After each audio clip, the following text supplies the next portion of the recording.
Baik, di pertemuan kali ini kita akan masuk ke topik yang sangat penting di dalam dunia data science modern, yaitu bagaimana membangun pipeline data yang sudah mempertimbangkan privacy sejak awal. Kalau biasanya kita berpikir kan biasanya ambil data dulu, kemudian kita analisis selesai. Nah, sekarang mindsetnya itu berubah jadi ambil data, kemudian sebelum kita analisis, kita harus sudah bisa mendesain bagaimana cara kita melindungi data. Karena sudah saya jelaskan sebelumnya bahwa data itu sensitif gitu, dan juga ada regulasi yang mengatur bagaimana kita harus menyimpan data dan melindungi privacy di GDPR atau UU PDP, dan juga ada kepercayaan user yang harus dijaga. Jadi fokus kita hari ini bukan cuma untuk mengolah data, tapi cara mengolah data dengan bertanggung jawab. Jadi bayangkan kalau kalian bekerja di rumah sakit, data pasien itu bukan sekedar data biasa, tapi sesuatu yang harus dijaga seperti rahasia medis gitu. Jadi data pipeline itu seperti jalur distribusi data di rumah sakit, jadi harus aman sejak awal pengumpulan data sampai akhir data itu disimpan. Oke, jadi untuk em, di akhir materi ini, learning objektifnya itu diharapkan kalian bisa memahami beberapa hal. Yang pertama itu memahami pentingnya consent atau persetujuan user. Data tidak boleh diambil sembarangan.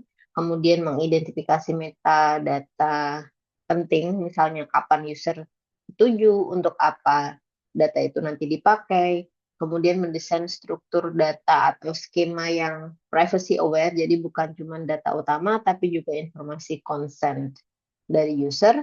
Kemudian memahami bagaimana metadata ini bisa otomatis mengontrol penggunaan data. Jadi misalnya data tidak boleh dipakai untuk marketing, misal dipakai, sistem nanti akan otomatis ngeblok kayak gitu. Jadi bayangkan kalian bikin seperti Google Form, tujuannya itu bukan cuma untuk mengisi data, tapi juga ada checkbox untuk yang user, untuk yang mengisi form tersebut, yang menyatakan bahwa user setuju bahwa data yang digunakan untuk penelitian dan sebagainya. Gitu. Nanti metadata yang dimaksud itu adalah metadata yang menyimpan siapa yang menyetujui konsennya, kapan disetujui, dan untuk apa. Gitu. Nanti sistem akan otomatis patuh ke dalam konsen yang dicentang tadi.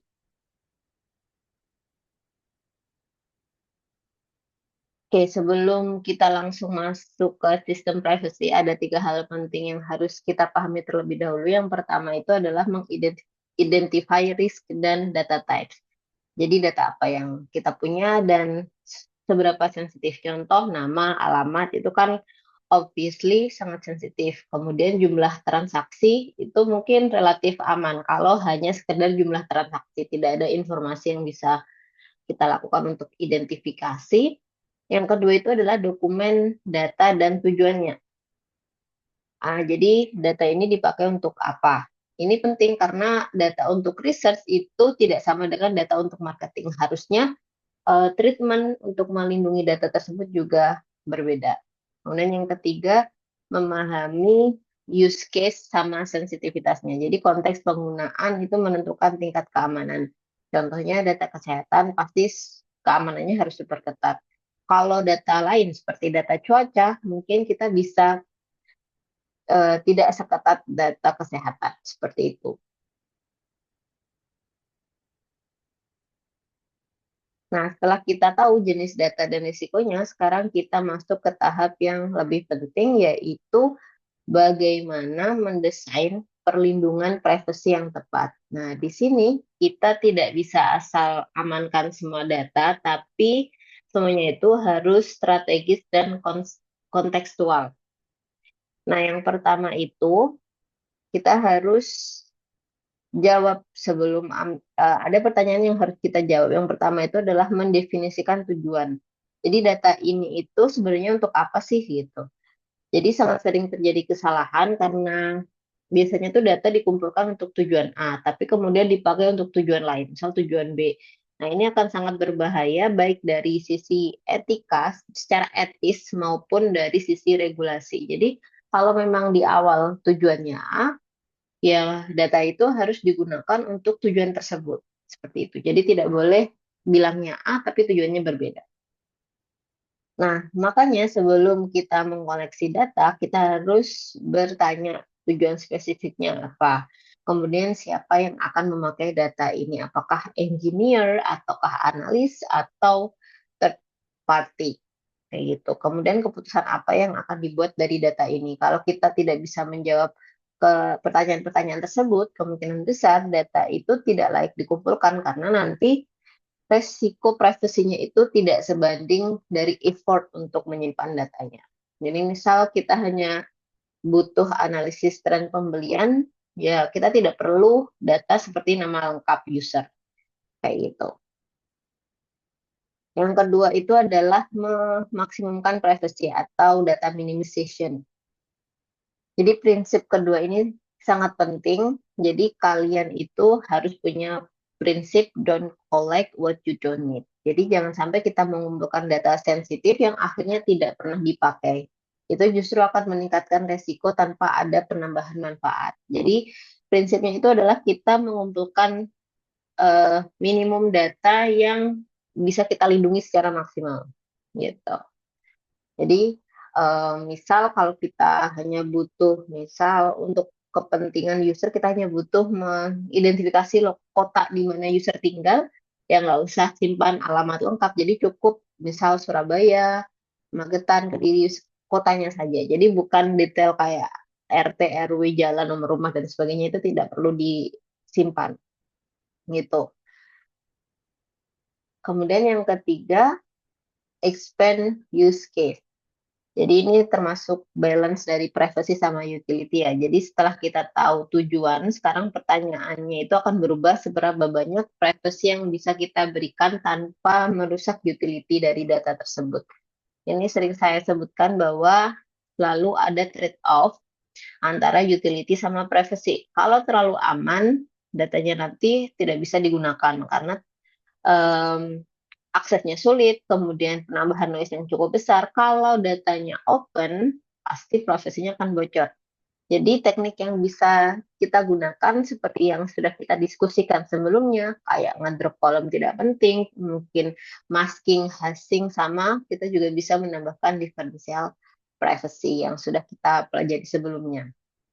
Nah, insight penting di sini adalah jangan asumsi kebutuhan user data, tapi kita harus mengetes apakah data itu benar-benar dibutuhkan gitu. Jangan cuma just in case nanti butuh nggak ya, just in case seperti itu. Tapi memang kalau sudah ada mapping tujuan yang jelas untuk pengumpulan data, baru datanya dikumpulkan. Gitu. Kemudian yang keempat adalah eksperimen, learn, dan adjust.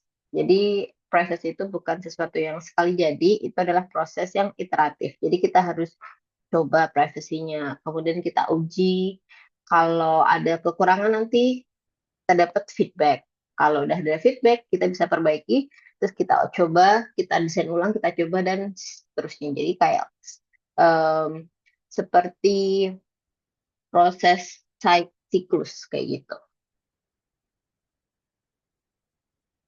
Jadi dan sangat penting bahwa privacy engineer itu harus berkomunikasi dengan data user seperti analis dan sebagainya karena mereka itu lebih fokus ke hasil dan privacy engineer itu lebih fokus ke resiko. Jadi dari diskusi ini kita bisa kasih solusi yang lebih aman, kemudian tetap memenuhi kebutuhan untuk analisis dan sebagainya. Gitu. Nah, sekarang kita masuk hal yang penting dalam privacy engineering, tapi sebenarnya ini sering dilupakan ya. Jadi, yaitu orang yang menggunakan data atau sebutannya itu adalah data customer. Selama ini kan kita fokus apakah data itu sudah aman atau belum.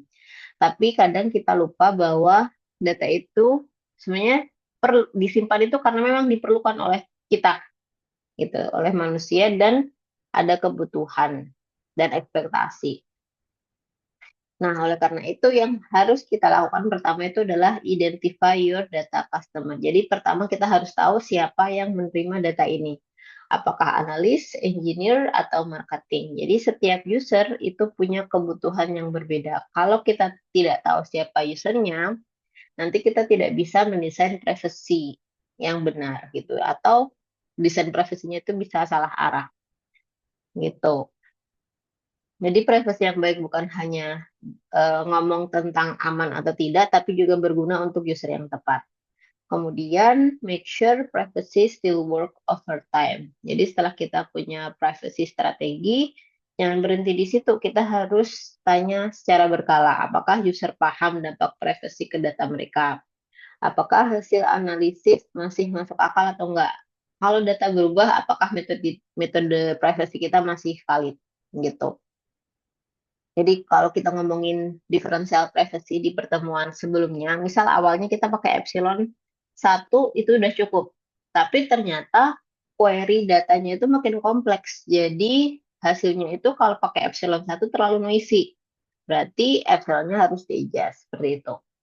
Kemudian adjust as data and goal safe. Maksudnya apa? Privacy itu tidak statis. Kalau use case-nya berubah, distribusi data berubah. Maka privacy itu juga harus ikut berubah. Contohnya, misal kita bisa ganti clamping bounds-nya, nilai epsilon, atau ganti field yang kita masking. Kemudian bisa nambah atau remove kolom tertentu. Kemudian pasti kita harus educate sama communicate with user. Jadi kadang masalah itu bukan di sistem tapi di user yang tidak paham.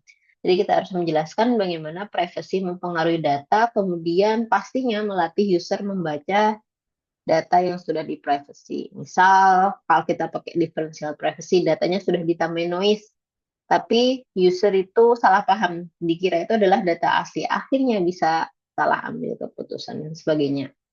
Kemudian respect user experience, ini sangat penting bahwa user experience itu sangat penting.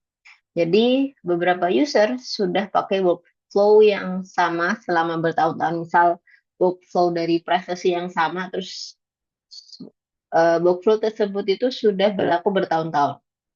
Kemudian kita sebagai privacy engineering menyadari bahwa ada yang perlu kita rubah. Nah, kalau kita ubah itu perubahannya cukup drastis, mereka itu pasti akan cenderung enggan untuk menggunakan privacy sistem yang baru. Jadi mereka akan cenderung untuk resist ke sistem tersebut. Jadi prinsipnya itu eh, semuanya itu harus gradual gitu. Jangan merubah semuanya sekaligus. Ini kita ngomongin tentang masalah sosial dan etiket dari perubahan. Jadi jangan berubah sekaligus. Lakukan perubahan kecil jadi gradually ada perubahan sehingga ada proses adjustment untuk user-user yang sudah lama menggunakan workflow yang lama. Kemudian pastikan perubahan itu tidak menambah ribet atau tidak mengganggu pekerjaan mereka. Kayak gitu. Kemudian yang terakhir adalah pastikan build trust sama psychological safety. Jadi privacy bukan hanya tentang teknis tapi juga tentang sosial. Kita juga harus membangun trust. Jadi biasanya yang sering kita lakukan adalah mengajak diskusi user, kemudian dengarkan feedback mereka, apakah ada kekurangan atau apa yang diharapkan oleh user untuk membangun privacy workflow yang lebih user friendly dan lebih baik, sama jangan memaksakan aturan gitu. Jadi jangan tunggu masalah, kalau bisa itu lakukan evaluasi secara rutin. Jadi apakah privacy masih efektif, apakah user masih nyaman, apakah perlu perubahan atau enggak gitu. Jadi kalau kita lakukan semua ini dengan benar, privacy em, tidak akan menjadi sebuah sebuah batasan, tapi akan menjadi bagian dari workflow yang semua orang bisa pakai dengan mudah, kayak gitu. Nah, kalau sebelumnya kita bicara tentang user dan komunikasi, sekarang kita masuk ke inti engineering, bagaimana privacy benar-benar diimplementasikan ke dalam sistem. Karena privacy yang hanya ada di dokumen atau polisi itu tidak akan efektif kalau kita tidak gunakan atau kita tidak praktekkan. Jadi privacy itu yang pertama itu must live in code base. Jadi langkah pertama itu jangan hanya menulis privacy itu sebagai polisi, tapi kita laksanakan dan kita embed langsung di code. Jadi privacy itu bukan tambahan, tapi bagian dari sistem. Misal setiap data masuk, misal otomatis langsung di hash, atau setiap output otomatis dicek. Jadi bukan manual work, kayak gitu. Kemudian bisa kita hindari yang namanya ad hoc atau one-off scripts. Jadi kesalahan umum yang sering dilakukan itu masking masih pakai script yang sekali pakai. Kemudian notebooknya itu terpisah, jadi code scriptnya itu terpisah, jadi tidak ada konsistensi antara pipeline, sehingga akan sering terjadi bug atau mudah error, tidak scalable ketika datanya berbeda, harus ada kode yang berbeda, sulit untuk di-maintain, kayak gitu. Jadi solusi yang benar itu adalah kita harus membuat komponen kecil yang bisa dipakai ulang, gitu. Jadi kita harus mengotomatisasi coding kita. Jadi biasanya kita bisa pakai fungsi hashing, fungsi masking, sama fungsi clamping. Jadi semua pipeline akan pakai standar yang sama, kayak gitu.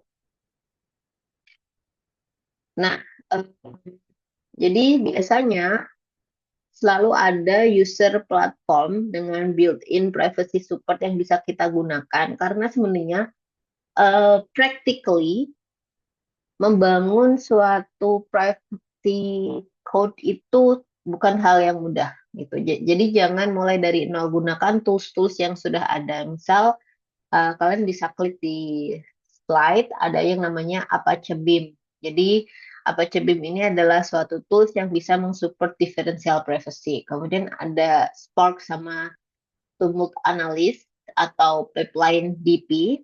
Jadi tools-tools ini bisa kalian gunakan karena tools ini di launching itu sudah dites pertama, kemudian scalable pasti bisa kita gunakan untuk berbagai jenis data dan lebih aman karena sudah dibangun untuk privacy support gitu. Nah, kalau memang butuh custom tools, itu kalian biasanya biasanya itu custom tools itu untuk encryption khusus atau ada compliance yang tertentu khusus untuk perusahaan. Kemudian format data itu sangat spesifik. Jadi kalian bisa menggunakan custom tools, tapi jika perlu saja gitu. Tapi berisiko kalau salah implementasi. Jadi kita harus berhati-hati dalam membangun. Kemudian tujuan akhir dari penggunaan semua ini itu adalah otomatisasi, kemudian bisa diuji atau testable, sama bisa diperbesar skalanya atau scalable. Jadi kalau bisa satu perusahaan itu kita membuat suatu pipeline yang bisa menjaga privacy itu secara otomatis tanpa harus manual.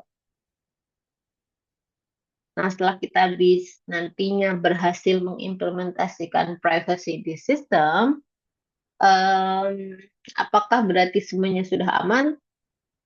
Jawabannya adalah belum tentu, karena dalam privacy engineering implementasi saja tidak cukup, jadi harus diverifikasi. Yang harus kita lakukan pertama itu adalah mengetes data. Jadi kesalahan umum yang sering terjadi adalah kita mengetes kode yang berjalan, tapi kita tidak ngecek hasil datanya seperti apa. Padahal yang paling penting adalah output datanya itu sudah aman atau belum, gitu. Contohnya itu misal kode masking, gitu ya. Kita mau memasking suatu variabel, kodenya jalan, berhasil, tapi ternyata masih ada email asli di output, berarti kan privasinya gagal. Jadi intinya itu kalian itu selain ngecek apakah kodenya ada error atau enggak, tapi juga harus ngecek outputnya itu benar atau enggak. Gitu. Yang kedua adalah testing di sini bukan hanya untuk fungsi, tapi untuk memastikan privacy itu benar-benar diterapkan atau enggak. Jadi kita harus ngecek apakah data sensitif itu hilang, apakah masking itu benar, apakah differential privacy itu sudah benar atau belum diterapkannya, seperti itu. Kemudian kita juga bisa sebenarnya menggunakan validation tools. Ada yang namanya Grid Expectation. Jadi Grid Expectation ini adalah tools yang bisa kita gunakan untuk melakukan validasi langsung ke data pipelines. Jadi kalian bisa cek di websitenya Grid Expectation, itu bisa mengecek sensitive field yang sudah hilang setelah masking. Clamping bound-nya apakah sudah benar, hashing atau enkripsinya valid atau enggak, ataukah masking sudah sesuai pola atau belum. Itu adalah contoh-contoh yang bisa kita cek di Great Expectation.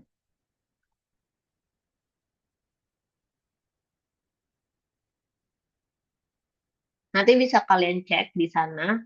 Ada juga contohnya di websitenya yang bisa kalian pelajari sendiri. Kemudian selain itu kita juga harus bisa melakukan pengecekan lebih lanjut seperti entropy check. Jadi untuk memastikan data sudah di-hash, pattern check atau memastikan maskingnya sudah benar atau enggak. Kemudian yang kedua itu adalah fail fast principle. Jadi kalau ditemukan masalah, kita langsung stop pipeline-nya. Jadi jangan dilanjutkan kalau udah ketahuan ada masalah gitu. Jangan dilanjutkan dan berharap aman karena satu kebocoran itu akibatnya bisa sangat fatal.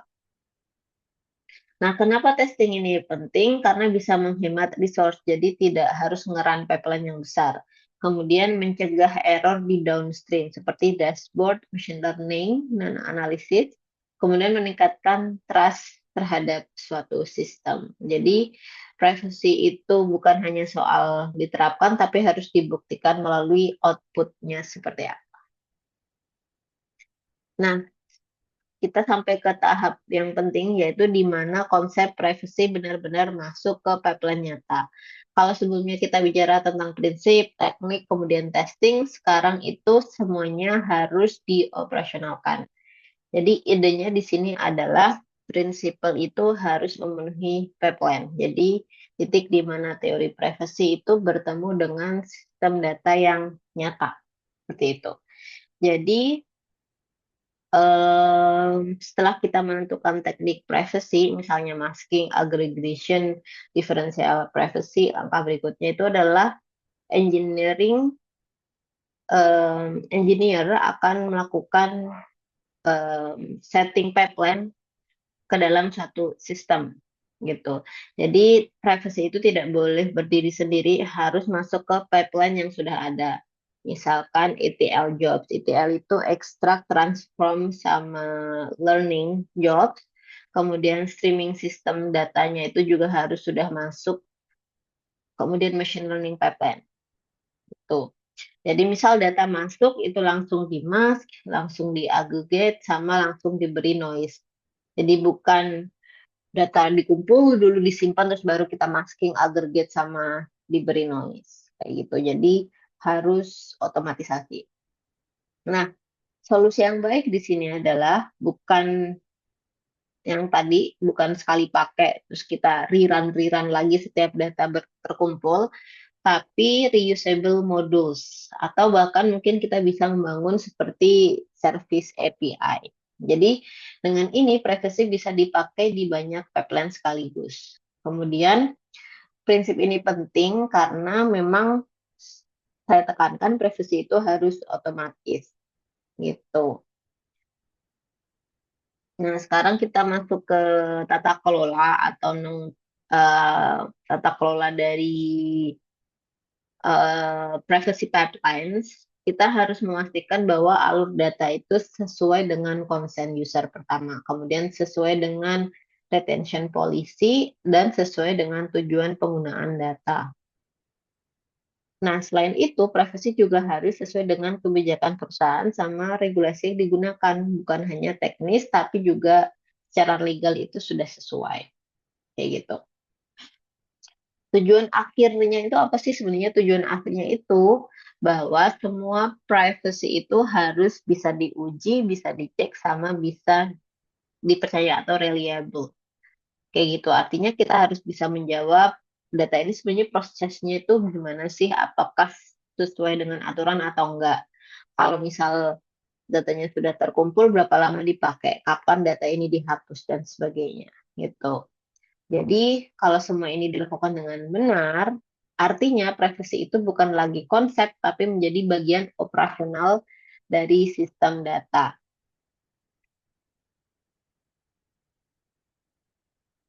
Nah, sekarang kita lihat contoh nyatanya bagaimana privasi diterapkan dalam workflow data sharing. Karena selama ini kita bicara konsep, sekarang kita lihat implementasinya itu seperti apa. Jadi ada dua tujuan utama dalam data sharing. Yang pertama itu melindungi privacy user, yang kedua adalah memenuhi kebutuhan data consumer, misalnya marketing. Kemudian, eh, jadi tugas kita itu adalah mencari balance antara privacy sama utility. Nah, sekarang kita lihat bagaimana solusi privacy didesain secara sistematis. Misal di sini ada 5 poin. Yang pertama itu adalah remove personal identifiers with exception. Jadi langkah pertama, hapus semua data personal. Misal nama, alamat, dan sebagainya, kecuali user ID, tapi harus di-hash. Kenapa? Supaya identitas tetap anonim, tapi masih bisa kita tracking user behavior. Kemudian conditional data retention, artinya langkah kedua ini, data itu hanya disimpan kalau relevan. Jadi contohnya itu kita bisa pakai campaign tag, hanya disimpan jika ada, kalau tidak ya kosong. Jadi ini adalah contoh data minimization plus relevancy. Jadi kita hanya menyimpan data yang relevan. Kemudian keep only necessary location data. Jadi simpan data lokasi secukupnya. Jadi bukan alamat lengkap. Kalau memang yang dibutuhkan hanya kota, ya udah kota saja, atau negara ya negara saja, kayak gitu. Kemudian agregat data. Jadi kita bisa menggabungkan data kemudian melakukan agregasi, misal jumlah order per user sama total nilai transaksi. Jadi bukan data per transaksi detail kayak gitu yang kita berikan gitu. Jadi aggregation ini merupakan salah satu teknik privacy yang cukup efektif. Yang kelima itu adalah menghandle outlier menggunakan clamping. Jadi kita bisa membatasi nilai ekstrim. Jadi kalau ada user, biasanya kan nilai ekstrim itu akan sangat rentan terhadap resiko privacy. Karena mudah sekali diidentifikasi ketika datanya itu minoritas. Sehingga penggunaan clamping ini juga merupakan teknik privacy. Jadi kita kalau ada nilai ekstrim yang sangat tinggi, kita taruh di batas maksimal. Kalau ada nilai yang yang lebih kecil daripada nilai minimum, ya udah eh, ditransformasi ke nilai minimum tersebut. Kayak gitu.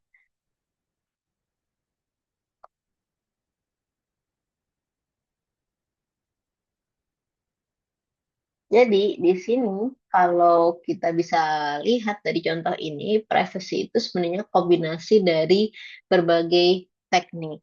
Nah, hashing itu akan menjaga anonimitas, tetapi tetap bisa kita tracking. Kemudian kita juga perlu melakukan aggregation, data minimization, outlier itu juga bisa menjadi resiko privacy. Jadi perlu dilakukan penanganan juga. Nah, ini adalah eh, contoh dari data sharing workflow. Nah, ini adalah contoh dari, kita lihat di sini, adalah pseudopython. Ini ada datanya itu. Jadi pertama, ini langkah pertama itu kita ngedrop yang data-data penting tadi seperti street address, first name, last name, gitu. Jadi kita hanya menyimpan data-data yang berguna. Kemudian kita ngedrop IP address, browser user agent dan sebagainya. Nah, eh, tujuannya di sini adalah supaya user tetap anonim tapi masih bisa dianalisis per individu seperti yang di slide sebelumnya. Nah, di sini ada penambahan sistem, yaitu kita melakukan encryption untuk user ID. Jadi kita nyimpen user ID tapi kita encrypt sini. Kita pakai encrypt. Di setiap encryption pasti ada key-nya. Jadi ketika kita mau mendecrypt kita bisa gitu. Nah, key ini juga harus penting untuk disimpan dengan cara yang aman gitu. Kemudian conditional campaign di sini juga ada. Jadi group by. Jadi kita agregat.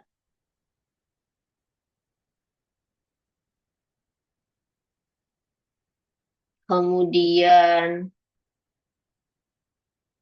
gitu. Kemudian remove outlier di sini. Jadi ketika ada outlier, kita hapus. Nah, ini adalah contoh dari penggunaan pseudocode uh, representasi dari pipeline yang kita jelaskan sebelumnya. Gitu. Jadi intinya itu adalah dari penggunaan ini kita menginput raw data, kemudian kita transform menggunakan privacy layer. Kalau kita lihat di sini ini adalah yang disebut sebagai privacy layer. Kita ada layer 1, layer 2 dan sebagainya. Kemudian nanti outputnya itu adalah data yang sudah aman untuk di-share gitu. Nah, dengan pendekatan ini kita bisa share data secara internal dengan aman, tetapi tetap memberikan insight ke marketing tanpa membuka data mentah. Seperti itu. Nah, sekarang kita masuk ke bagian yang sangat penting dalam data privacy, yaitu consent atau persetujuan user. Karena semua pipeline yang kita bangun tadi tidak ada artinya kalau user tidak memberikan izin dengan benar. Jadi, kalau kita lihat kebanyakan aplikasi hari ini itu user diminta persetujuan. Biasanya polisinya panjang, bahasanya rumit. Kadang itu karena terlalu panjang, jarang yang ada baca tentang consent kayak gitu. Akhirnya kita nggak baca tapi langsung klik accept all. Nah, ini disebut sebagai blanket consent. Jadi, sebenarnya kita tidak paham tapi kita memberikan consent. Seperti itu. Nah, sekarang kita bahas tentang privacy forward approach. Pendekatan yang lebih baik adalah untuk memberikan desain yang lebih mudah untuk dibaca. Seperti contoh di sini, seperti menggunakan ilustrasi ini. Kita pakai Google gitu dengan bahasa yang lebih user friendly. Jadi konsen itu pasti harus diberikan di awal penggunaan gitu. Langsung secara jelas ke user. Kemudian ketika ada fitur baru, ada juga namanya consent update. Jadi user itu dibina untuk konsen lagi. Ada perubahan nih, mau nggak gitu. Nah, kita bisa pakai format seperti ini. Kayak gitu. Jadi user itu bisa memilih data yang disimpan di device atau seperti ini, data we can use to improve your experience. Mau yang mana nih yang boleh dikasih seperti itu. Nah, ini itu banyak sekarang sudah banyak digunakan untuk anonimisasi data atau keep data on device dan sebagainya. Nah, ini tuh akhirnya user itu merasa punya kontrol penuh terhadap datanya. Nah, interface seperti ini akan memberikan keuntungan, yaitu pertama kita menghormati user autonomi, kemudian membantu user untuk membuat keputusan dengan sadar gitu, nggak yang kalimat panjang kayak gitu, kemudian mengurangi resiko penyalahgunaan konsen. Jadi, misal kita tidak punya resource untuk menggunakan UI secanggih ini, minimal kita harus tetap menyimpan metadata konsen. Jadi, metadata konsen itu apa? Metadata konsen itu yang saya jelaskan di awal, siapa yang memberikan konsen itu harus datanya harus ada, kapan, versi yang mana, gitu. Nah, ini akan penting, gitu. Contohnya misal, kan karena polisi itu atau aturan itu berubah-ubah, versinya itu harus jelas. Kemudian kapan user itu memberikan konsen juga harus jelas. Jadi ketika kita cek, kita bisa telusuri seperti itu.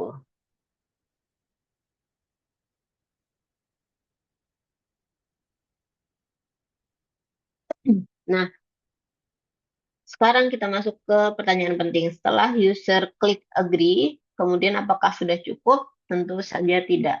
Jadi consent itu harus disimpan sebagai metadata. Kalau tidak disimpan, nanti kita tidak bisa mengaudit, membuktikan compliance, atau menghormati pilihan user.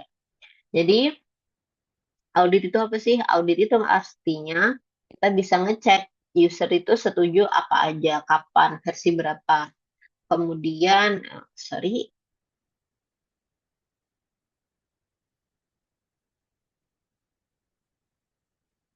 untuk kemudian metadata konsen ini juga bisa memudahkan kita untuk data life cycle management. Jadi misal data harus dihapus setelah 6 bulan. Nah, berarti sistem bisa otomatis di delete kayak gitu. Atau usage restriction, misal user tidak setuju untuk sharing ke pihak ketiga, jadi pipeline harus otomatis ngeblok. Bayangkan kalau ada audit gitu, terus bertanya, apakah user ini memberikan konsen? Kalau nggak ada metadata, kita tidak bisa jawab. Nah, ini akhirnya bisa merembet ke masalah hukum dan sebagainya. Gitu. Jadi semua konsen itu harus metadatanya harus disimpan.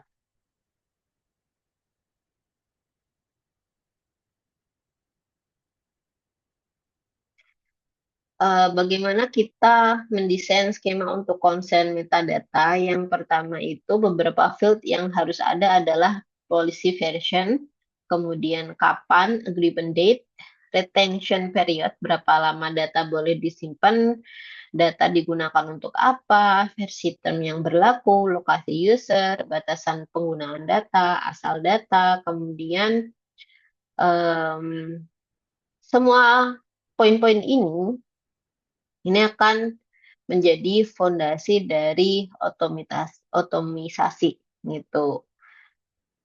Jadi em, metadata ini akan sangat membantu kita untuk enforce privacy secara otomatis.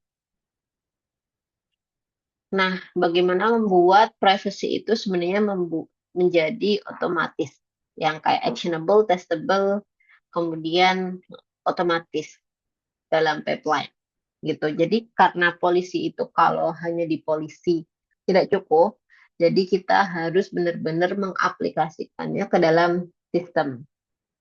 Nah, salah satu cara yang paling aman itu adalah kita bisa menggunakan skema yang sudah ada gitu. Jadi misal ada yang namanya Apache Afro Syntax. Ini adalah skema validasi yang sudah ada digunakan untuk mendefinisikan struktur konsep metadata, memastikan semua data lengkap, sama memvalidasi setiap record yang masuk. Jadi skema ini tuh seperti kontrak, kalau data itu tidak sesuai skema akan otomatis ditolak. Nah, beberapa field penting dalam skema, yang pertama itu adalah identity sama consent tracking, username, agreement date, policy version, kemudian retention control, seperti berapa bulan. Jadi ini akan memungkinkan auto deletion sama anonimisasi, kemudian tujuan processing, contoh untuk machine learning, analitik, atau protection dan sebagainya, sama fine grain usage. Jadi kita bisa menggunakan flag seperti usage detail location sharing, apakah true atau false, usage detail marketing, apakah true atau false. Jadi ini memungkinkan kita mengontrol seberapa detail data yang kita simpan. Nah, skema ini digunakan saat ETL proses. Jadi untuk memastikan semua field benar, format benar, sama konsennya itu valid.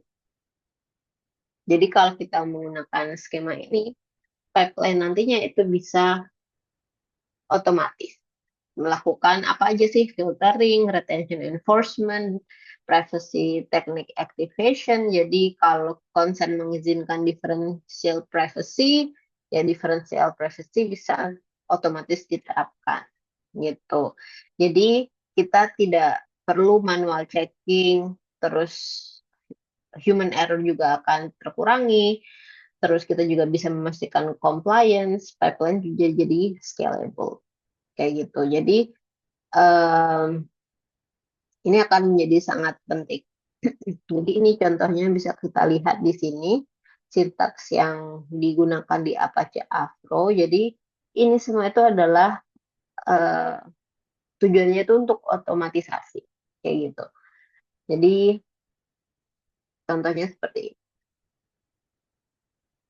Jadi kalian bisa pelajari lagi. Nah, sekarang kita masuk ke teknik privasi yang paling powerful dan sering dipakai, yaitu kalau di differential privacy itu banyak sekali digunakan oleh Google, Apple, sama Facebook untuk melindungi data user dalam analisis. Jadi, seperti yang sudah dijelaskan, konsep utama dari differential privacy adalah hasil analisis itu tidak boleh berubah signifikan meskipun satu individu itu dihapus dari dataset. Nah, cara kerjanya sederhana. Kita tinggal menambahkan noise gitu kan kemarin ke dalam hasil. Nah, untuk menggunakan differential privacy, kalian harus menginstal Java. Kalau kalian mau pakai Apache Spark, kalian harus menginstal ini sama Tumult Labs. Jadi, pastikan di laptop kalian sudah terinstall ketiga software ini. Nah, ini adalah implementasi differential privacy di dunia nyata. Jadi, kita pakai ini, Matplotlib, Pandas, sama Seaborg. Kemudian kita gunakan tool Spark sama Tumult Analytics.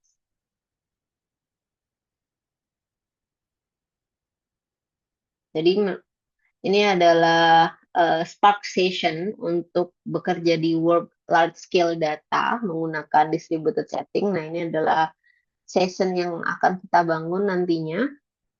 Nanti akan videonya di pause, kemudian dicoba sendiri. Nah, kita akan menggunakan Tumult Analytics dengan Spark untuk differential privacy integration.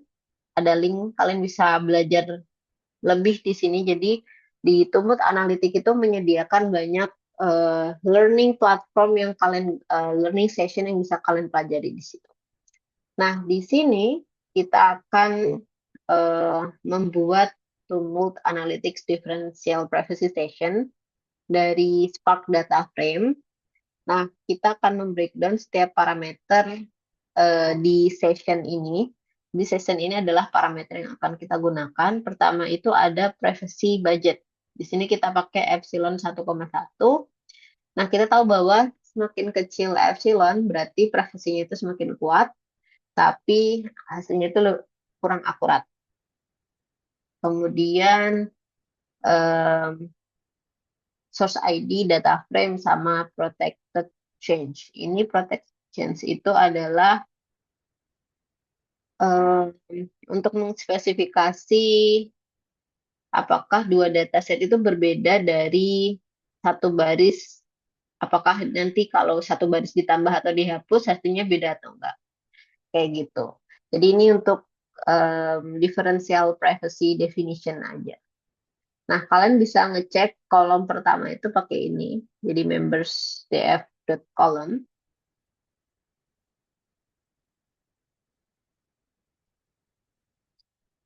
Nah, misal kita ingin tahu apakah jumlah buku dipinjam itu berbeda dengan pendidikan. Jadi misal kita pakai educational level, jadi ada beberapa educational level up to high school diploma, in bachelor, associate, master, doctor of profession.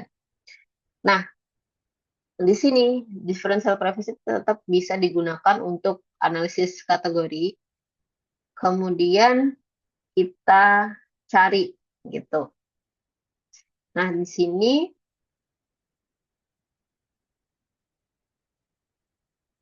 kalau kita lihat ada edu average book query. Ini ada query builder, group by, sama average.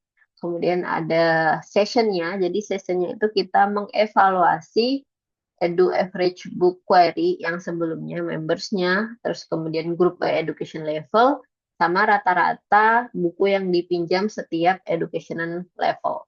Kayak gitu. Terus ada clamping di sini, clamping bond. Low-nya 0, high-nya 100. Kayak gitu.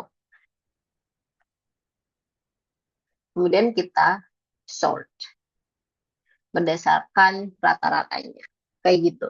Nah, itu akhirnya menunjukkan em, rata-rata jumlah buku yang dipinjam berdasarkan kategorinya. Nah, nanti akan menghasilkan data seperti ini, gitu. Nah, kalau kita lihat ternyata yang paling besar pinjam buku rata-ratanya itu adalah high school diploma, tapi selisihnya itu tidak begitu besar, gitu ya. Jadi ini adalah contoh em, penggunaan differential privacy untuk data kategori. Nah, mungkin hasilnya itu tidak akan mirip dengan yang ditampilkan di slide karena setiap em, percobaan setiap run itu akan menghasilkan noise yang berbeda, tapi harusnya itu perbedaannya tidak signifikan. Nah, sekarang kita lihat analisis yang lebih kompleks. Misal kita pengen mengkombinasikan variabel contoh educational level sama age group. Gitu. Kita bisa pakai binning untuk kelompok umur. Nah, sebenarnya semakin detail itu akan semakin sulit menjaga privasi di sini. Nah, silakan di-pause untuk mencoba em, sintak ini, gitu ya. Nah, di sini hasilnya itu akan seperti ini. Kalau kita lihat, ini ada average itu negatif, gitu ya. Ada average yang negatif, kemudian ada juga usia 0,9. Nah, ini berarti harus hati-hati di sini hasilnya itu em, harus kita cek apakah memang di sini itu apakah ada nggak sih usia 0 sampai 9 yang meminjam buku padahal di situ kan up to high school minimal gitu dan sebagainya. Tuh. Dan ini rata-ratanya itu adalah 19. Padahal di sini yang rata-ratanya 19 itu adalah high school diploma. Atau mungkin up to high school, mungkin anak kecil gitu ya. Harus dicek apakah benar ada yang usianya 0 pinjam buku kayak gitu dan sebagainya. Nah, ini juga akan mempengaruhi sistem gitu. Jadi harus dicek apakah benar bahwa ini hasil yang kita dapatkan itu sudah benar.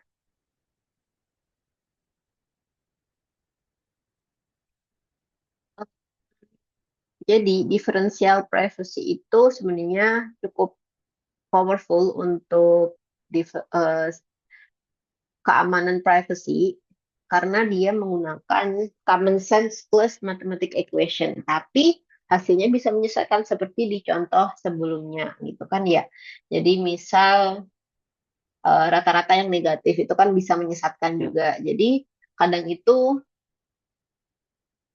karena ada penambahan noise, ada beberapa nilai yang hasilnya jadi aneh, bahkan bisa negatif. Akhirnya differential privacy itu tidak tahu mana yang masuk akal, mana yang tidak. Jadi karena hanya menggunakan rumus matematika kayak gitu.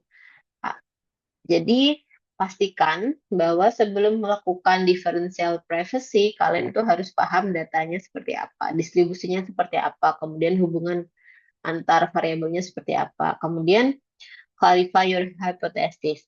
Apakah sebenarnya kita ingin yang ingin kita tahu itu apa sih kayak gitu. Contoh pendidikan mempengaruhi jumlah buku atau umur mempengaruhi jumlah buku. Variabel yang mana sebenarnya yang mempengaruhi jumlah buku kayak gitu. Dan keragaman data. Jadi differential privacy itu juga sangat sensitif terhadap data yang persebarannya cukup luas, artinya jarang gitu. Jadi kelompok-kelompok kecil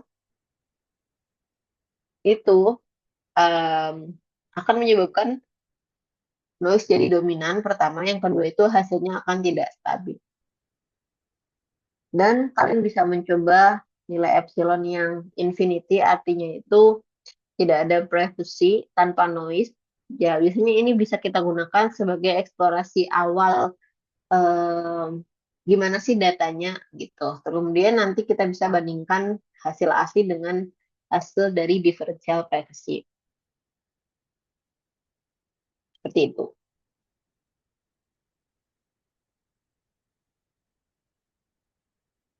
Nah, sekarang kita masuk ke konsep yang sangat penting di dalam differential privacy, yaitu adalah em, penggunaan privacy budget dalam praktik nyata. Jadi kalau sebelumnya kita bahas konsep epsilon, sekarang kita bahas bagaimana menggunakannya di dunia nyata. Yang pertama itu ada dua fase yang berbeda, yaitu eksplorasi sama production. Jadi untuk eksplorasi kita bisa menggunakan epsilon tak hingga. Jadi nilainya sangat besar. Artinya kita tidak tambahkan noise, kemudian hasilnya itu adalah data asli. Tujuannya adalah untuk memahami data, melihat pola, sama memastikan query-nya itu masuk akal. Nah, fase kedua itu adalah production. Gitu. Nah, dalam sistem ini, production itu kita harus menggunakan epsilon yang terbatas, misal 1,1 atau 0,5. Nah, ini yang disebut sebagai privacy budget. Mungkin sudah saya jelaskan, privacy budget itu adalah seperti mata uang. Cara paling mudah itu menganggapnya seperti budget, ya udah biaya yang ada gitu. Misal kamu punya budget Rp100, berarti setiap query itu akan membayar sebagian dari budget tersebut. Jadi kalau kita punya query, terus satu query itu butuh Rp1, berarti nanti sisa privacy budgetnya itu 99 untuk setiap query. Kalau satu query itu biayanya Rp3, berarti akan berpulang Rp3 dari budget yang ada. Seperti itu. Nah, setiap query itu akan mengkonsumsi budget, jadi mengurangi nilai epsilon. Nah, misal total epsilonnya itu 1, terus query satunya itu kita pakai 0,3, query 2-nya itu 0,4, pasti sisanya ya udah 1 dikurangi 0,3 kurangi 0,4, berarti sisanya itu akan menjadi 0,3. Itu adalah konsep epsilon. Nah, pastikan kalau kita punya banyak query, budget itu harus dibagi dengan hati-hati. Karena kalau terlalu boros di awal, query berikutnya itu karena budgetnya udah habis tidak bisa dijalankan. Nah, kalau kita mencoba menggunakan budget lebih dari yang tersedia, sistem itu akan ngeblok resikonya itu. Gitu. Jadi misal tiba-tiba ada tulisan ini, contohnya tuh kayak gini, runtime error. Nah, ini adalah contoh sistem yang ngeblok karena sudah over budget. Berarti kalau kayak gini artinya query yang kita jalankan itu butuh budget yang lebih besar daripada sisa yang kita punya. Gitu. Jadi di sini differential privacy library itu akan menghentikan eksekusi. Sebenarnya untuk apa sih tiba-tiba muncul runtime error untuk melindungi privasi user. Jadi em, hal ini menunjukkan bahwa sebenarnya privacy itu sudah di-enforce by system, jadi bukan lagi optional atau mungkin bisa di-ignore dan sebagainya. Gitu. Jadi best practice-nya itu jangan asal run query, pikirkan dulu apa yang akan dianalisis, berapa query yang dibutuhkan, kemudian selalu catat berapa epsilon yang sudah digunakan, dan kalian sebenarnya bisa menggunakan tools seperti Tumult Analytic tadi. Jadi Tumult itu bisa membantu kalian untuk mengatur, monitor, sama mengalokasikan epsilon. Gitu.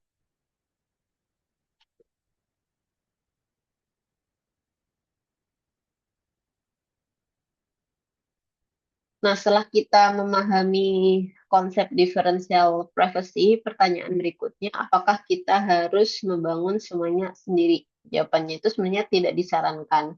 Karena membangun differential privacy dari nol itu akan sangat beresiko dan kompleks.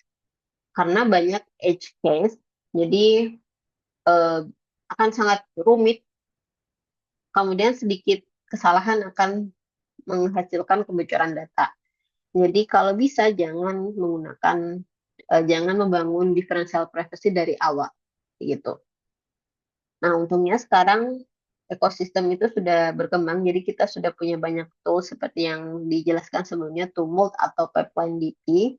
Nah, tools-tools ini di launching itu sudah diuji dan dikembangkan oleh expert. Dan sebenarnya ada juga komunitas-komunitas yang memang tujuannya itu untuk mengetes sebelum suatu tools di launching gitu ya. Jadi didukung oleh komunitas seperti Open Mind. Nah, dengan tools ini kita bisa menjalankan differential privacy query secara aman tanpa harus kita mengimplementasikannya dari nol. Kemudian kita juga bisa mengetes query-nya, kayak gitu. Jadi, seperti yang saya jelaskan sebelumnya, kalian itu tipsnya itu jangan lupa untuk selalu nge-track penggunaan privacy budget kalian atau epsilon kalian, gitu.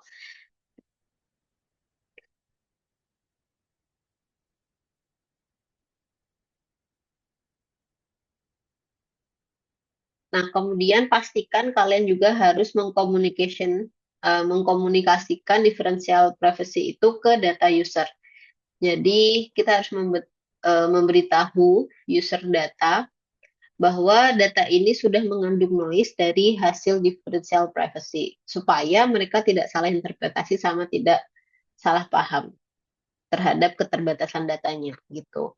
Jadi dengan pendekatan ini kita bisa membuat analisis data yang lebih transparan, lebih etis dan bertanggung jawab gitu. Terus set the stage for anonymization at data collection. Jadi ini itu bisa membuka jalan kita ke tahap berikutnya. Jadi anonimisasi itu sudah dilakukan sejak data collection. Jadi privacy itu tidak hanya dianalisis, tapi sudah dimulai dari awal pipeline. Jadi kesimpulannya itu, kalau kita lihat di sini, kalau bisa differential privacy itu kita gunakan tools yang sudah ada. Jadi kita nanti bisa fokus pada penggunaan yang benar. Jadi fokusnya itu nggak membangun dari awal. Kayak gitu. Oke, itu aja tentang building pipeline untuk differential privacy. Nah, sekarang tugasnya coba ada 3 tugas di sini. Ini tugasnya individu ya. Summarize following 3 cases. Ada 3 kasus. Jadi silahkan searching untuk Apple Differential Privacy Data Collection, Chrome, kemudian ada Chrome. Nah, Chrome ini differential privacy-nya itu sempat ada tapi sudah tidak berlaku lagi. Tapi yang ingin kita pelajari adalah kenapa itu discontinue. Apa kekurangannya, apa celahnya. Jadi saya harap kalau bisa menjawab pertanyaan ini. Kemudian yang terakhir adalah working with data engineering team dan leadership. Nah ini menurut kalian saja, gitu. Jadi berdasarkan poin 1, kemudian poin 2, coba menurut pendapat kalian gimana menjawab poin ketiga, gitu. Oke, buat PowerPoint presentation yang sederhana aja gitu, title, case study, summarizing key point, critical comparison, sama reflection. What would you recommend for the future? Submit in PowerPoint file. Jadi tugasnya ini adalah tugas, ya udah tugas kelompok saja, satu kelompok 2 orang ya. Jadi berdua-dua aja. Itu nanti yang mengumpulkan cukup perwakilan aja nggak apa-apa. Gitu. Oke, sampai sini pertemuan kali ini. Wassalamualaikum warahmatullahi wabarakatuh.